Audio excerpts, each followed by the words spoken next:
Hi, and welcome to Best in Tesla News, episode 30. Tesla Model 3 is once again dominating on the racetrack. There was an attempt to do a cyber attack on Tesla. The Porsche Taycan once again bowed down to the humble Tesla Model 3. And you may be able to summon your Tesla in the future with your mind. All this and much more to come on today's episode. Let's dive right in.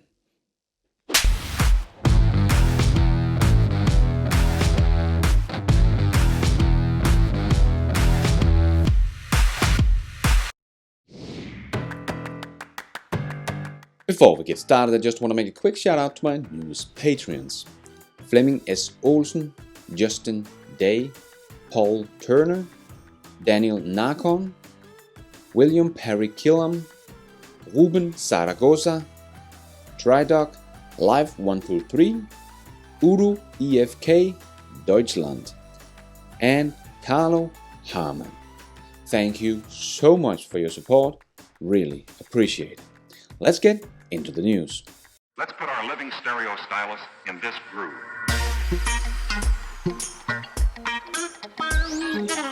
The Tesla stock is once again going to new highs and is locked over the weekend at $2,213 a share.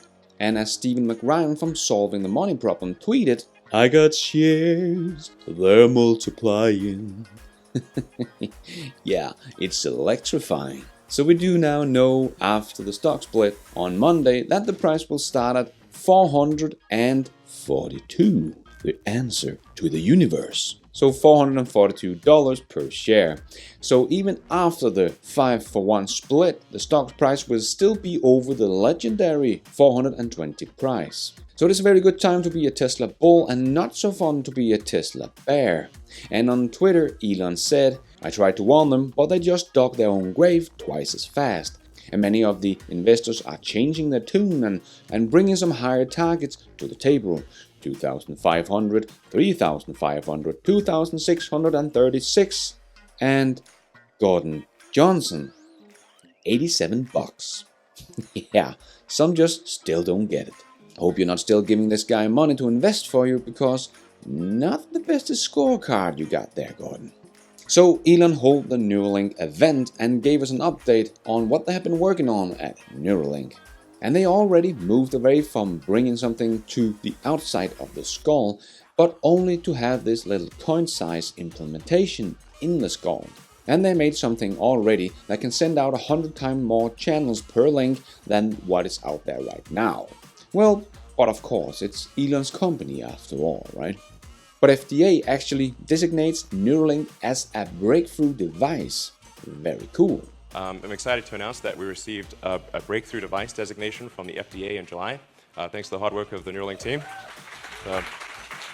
And they showed off live one of their pigs that had the implementation and could hear live the activity in his brain from the pig's snout, when the pig finally decided to come out and show us. Are you serious? Okay. I will leave a link to the event in the description below. You should definitely go check it out. They did talk about a lot of cool things we don't have time for in this news episode, but they did also get a lot of questions on Twitter, of course, that the whole team answered, and I just want to give you a little taste here. And this being Elon, one of the questions was, will we be able to summon our Tesla telepathically? Elon answered, of course. Can the Neuralink chip allow you to summon your Tesla telepathically? Definitely, of course. You heard it here first. That's a definite 100%. Carlos, that is the answer. They will be able to cure much suffering with this technology. This is truly a technology that will bring joy to billions of people. The future with Elon is going to be wild. A Tesla employee turns down $1 million in bribery. Tesla came close to a seriously cyber attack, but Tesla employee turned down $1 million and got in contact with the FBI that later arrested the Russian hacker that wanted the Tesla employee to install a malware into the Tesla system so they could extract information and data from Tesla to hold ransom. Sounds just like a movie. Russian hacker, bribe, ransom. But luckily, the employer was able to say no to $1 million. Nice. Because this attack was very serious, as Elon tweeted. And the Tesla Powerpacks are getting very popular, but one country in particular is very fond of going green, and the Powerpacks. Tesla Powerpack exports outside the North American in the last 12 months. Australia has a number of wind, solar and battery initiatives across the country, as we have been talking about before, like the very big one in Hornsdale. So it may not come as a surprise that Australia are taking the #1 spot, but this is with a very large margin. And the same can be said for the Powerwall. Here, Europe take the #1 spot. Export of Powerwalls over the last 12 months, you can see here that almost 62% of them ended up in the Netherlands, where they will be delivered to the rest of Europe. So Europe is becoming the biggest consumer of Powerwalls outside the US, or Tesla is preparing a large deployment of Tesla Energy and Tesla Solar in Europe. Either way, it is very exciting to see Tesla expanding their energy business. But it's just a car company. And let's get our weekly dose of Gigafactory news. Giga Berlin got this video of the train coming through the woods with a lot of pillars ready to put in place. And Berlin also made this very cool time lapse of the site, and just take a look at all these small trucks in the foreground lining up to take dirt away. It's just amazing to see this structured work that is taking place. It is like looking at an ant farm at work. And a mysterious tent showed up at Gigafactory 4 construction site, and there was of course a lot of great guesses what this could be, but at the end it was just a normal lunch tent for the workers. At Gigafactory 5 in Texas, we see the amazing speed of Tesla continues. But unfortunately, deaf robbers that bring us all the great documentation of this amazing construction of the Tesla Gigafactory 5 has been told to stop, or he will be criminal trespassing. So if you in any way can help Jeff to get in touch with Elon or Tesla so he can get the permission, please reach out to Jeff. It would be a very big shame if we cannot follow the progress of the Gigafactory 5 like we can with all the other locations. So let's fly to the other side of the planet to get a look at the Gigafactory 3, where we as always are spoiled by Jason Yang with amazing pictures of the Gigafactory 3 in progress. And here we can also see the ant farm hard at work in the front at the already working part of the factory, with trucks coming and going non-stop day and night. In the background you can see the phase 2 building that is almost done. The pace just continues to impress me. But Tesla China is also on a massive hiring spree for production operators for all the departments at Gigafactory 3. For the following 4 departments they are hiring indicates specific numbers of spots available. Motor shop 180, general assembly 370, body 140, logistic 200. That is a lot of people. And I believe this is for their phase 2 operation, where they will be making the Made in China Model Y. And the Model Y test vehicle was also spotted in China. And Ray for Tesla just confirmed that the EV industry watcher in China that this vehicle in the picture is indeed the Made in China Model Y. Oh my god, they are already producing the Model Y test vehicle in the factory. Wow, at this pace, maybe we will even see the Model Y coming off the assembly line at the end of this year. And Tesla also opened a Giga Center in Shanghai. Tesla's latest delivery center in Shanghai will soon be operating to create a complete service system. Pudong Delivery Center will provide users with a complete service that integrates the test drive, car booking, delivery and after-sales service. And the center will be able to deliver 100,000 cars annually. Wow, that is about 300 deliveries a day. Just insane. And there are also exciting things happening in Tesla Fremont factory. And Tesla has announced that it started operating what is believed to be the world's largest casting machine at Fremont factory. This is just so exciting that they are already starting testing this big machine, and soon we will see the Model Y's underbody come spitting out of this factory in just seconds in one big piece. Talk about innovation in manufacturing. Wow. And have you ever dreamed of going to space? Well, SpaceX is making this dream come true. SpaceX will not only carry astronauts to the space station, the company aims to offer space tours to to private citizens on board the Dragon spacecraft. Chief Operating Officer Gwen Shotwell said, "This is really just the beginning. We are starting the journey of bringing people regularly to and from low Earth orbit, and to the moon, and then ultimately on to Mars." Wow, this is just the stuff dreams are made of. But to be among the first will of course not be cheap. The Dragon is capable of carrying 4 to 7 persons. Booking a seat is priced around $55 million. So I think I'll be skipping this one. Elon Musk also confirmed that the construction going on at Boca Chica, Texas is for an orbital class Starship launch pad. Kind of ruining everyday astronauts' pole there, but this launch pad will be capable of hosting what will eventually be the largest and most powerful rocket ever built. If you want to learn more about it, I will leave a link to a video from What About It, going in deep about this launch pad.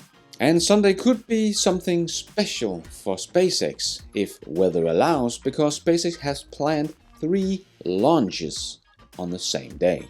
A Starlink mission with more satellites, and upon mission completion, SpaceX will have around 700 Starlink satellites in low Earth orbit, and be a couple of missions away from offering a broadband service to portions of the North United States and Canada before this year ends. The company's officials stated 800 satellites are required to offer moderate internet coverage. Later Sunday evening, SpaceX will conduct a mission of the National Space Activist Commission of Argentina. It is the government space agency in charge of space programs. The mission will consist of deploying an Earth image satellite into polar orbit on top of a Falcon 9.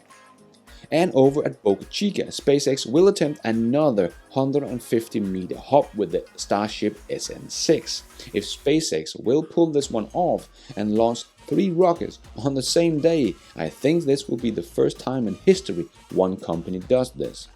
But I'm not sure about it, but I can't really imagine that anyone has done this before. But let me know in the comments below if I'm wrong.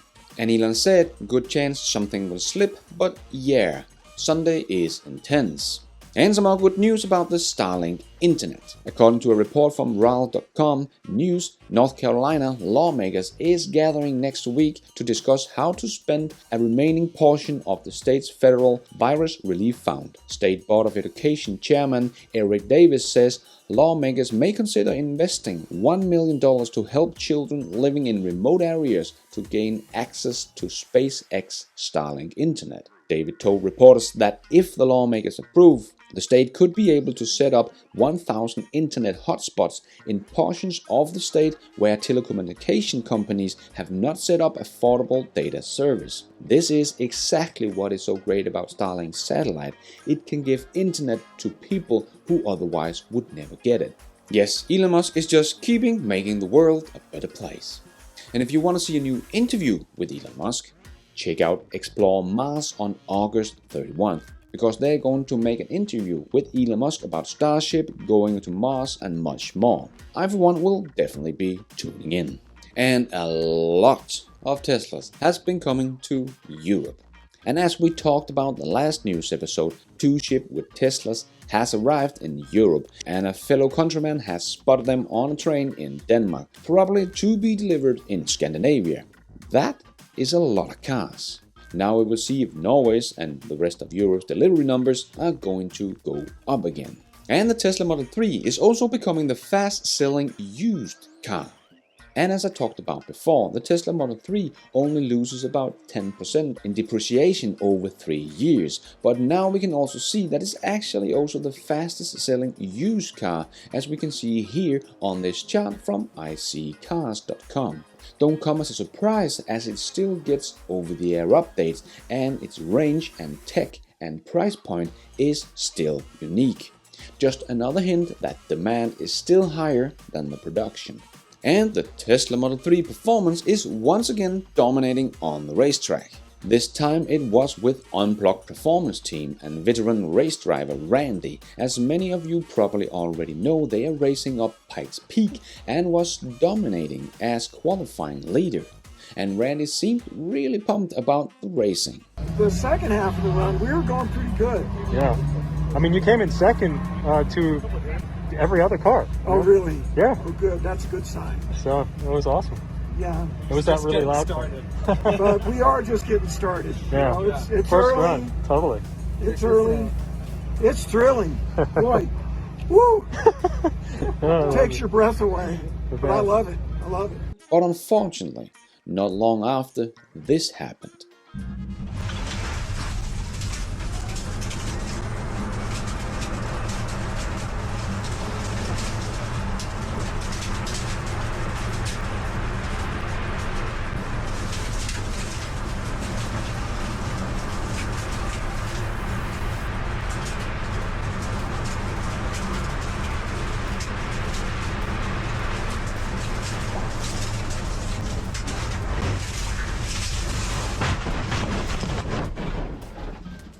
First of all, Randy is okay, and the car did its job to protect him. But this did not stop the winning spirit of Unplugged Performance, and they have been working 24/7 to get this car up and running again, and it seems like they did. They tweeted, "Never give up. From total to reborn in less than 48 hours. We assembled an army and did the impossible. Thank you to Unplugged dealer Eurocars Coalition, to Tesla, to our team, and to the global Tesla community rooting for us, inspiring us and sending us meals." Yeah, the Tesla community is just something special. Hopefully we will see them at the top of Pikes Peak. Good luck, guys. And Unplugged Performance do sell parts to make your Tesla go faster. And just recently, a Model Y with Unplugged Performance parts achieved a near supercar lap time in Laguna Seca.